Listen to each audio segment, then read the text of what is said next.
Some are threatening a boycott of Starbucks after its CEO, Howard Schultz, decided to defend refugees worldwide by making a pledge to hire 10,000 refugees. Now, this doesn't mean that he's planning on hiring 10,000 refugees here in the United States.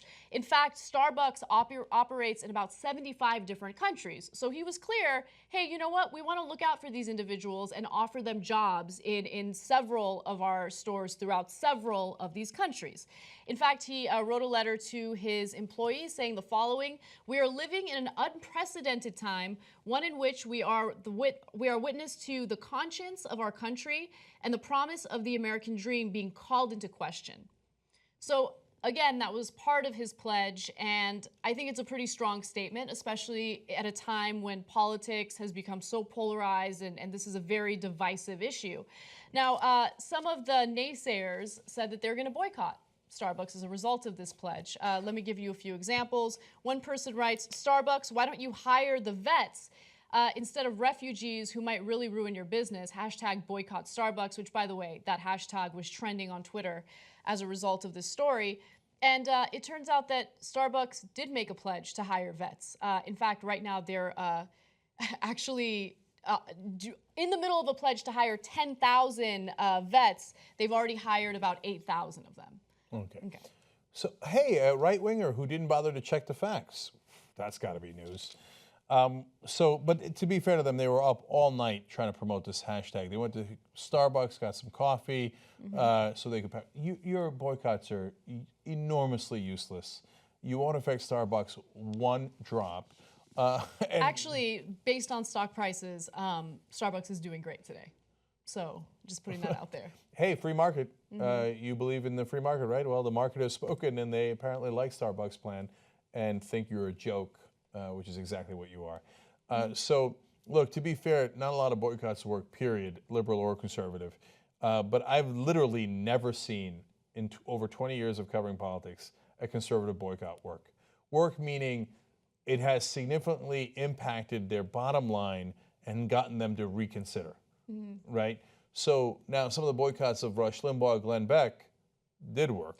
Actually, interestingly enough, I had a meeting today, and it was in regard to radio, and you know what works, what doesn't work on radio. And Rush Limbaugh's comments on Sandra Fluke came up, and it was kind of amazing because this person who's an executive in radio was like, "Yeah, after he made that statement, it kind of destroyed radio." It did. Yeah. Yeah, it actually affected more than Rush Limbaugh. Yes, it did. It even wound up affecting liberal radio to some degree. But boy, that's where advertisers cared. You see, here's what the right-wingers don't understand. Advertisers need to sell to everyone. They don't want to alienate part of their customer base. Now, you think, oh, yeah, but you're alienating right-wingers, man. First of all, you and your Twitter buddies are like 7 dudes. So that's not a big percentage of their customer base. 7 dudes with several different Twitter accounts, and I love how they think that people are stupid. They can't figure that out. Right. Nonetheless. Yeah, like, oh, yeah, I've got eggs. You can't figure out that it's me. Anyway, secondly, no, when they say customer base, they're talking about, well, if we do something that offends Latinos or they're like 13, 14% of the country here in America, African Americans, 12% of the country, et cetera, well, that goes to their core identity. They're not going to be happy about that. Why would they want to do business with people who are attacking their core identity? Okay. But remember, these companies are international.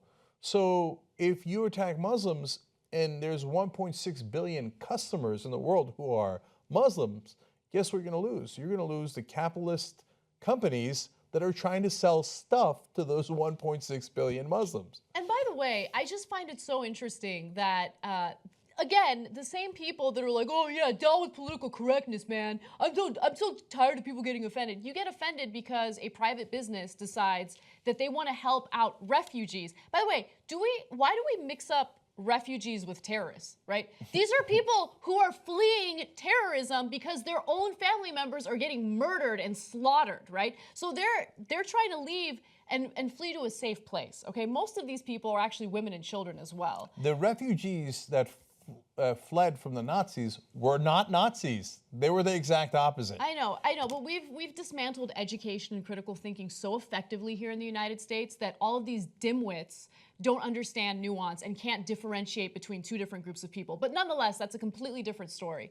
Although very much related to this. Very related, very related. And by the way, I mean, sorry, to follow up, Anna, on what you're saying about how they're special snowflakes, there's the same Starbucks, they were so mad, wouldn't say Merry Christmas to them. No. They lost it when Starbucks rolled out a green cup for like a week to symbolize unity. Think about that for a second. Oh my God, green cups, everyone. Unity, I'm so offended. Boycott. No, you guys are the special snowflakes. First of all, green is in Starbucks color. In the holiday season, they had red and green because that's the holiday colors. But they said, no, you must write Merry Christmas on the cups. Howard Schultz, to the best of the internet's knowledge, is not Christian. Why does he have to write Merry Christmas on all of his cups? They don't understand the whole point of the country. They just don't get it. It's almost like we're named the United States of America. But do not celebrate unity, okay? No unity. You see, we could go back to real capitalism if we just stop with all the capitalism, okay?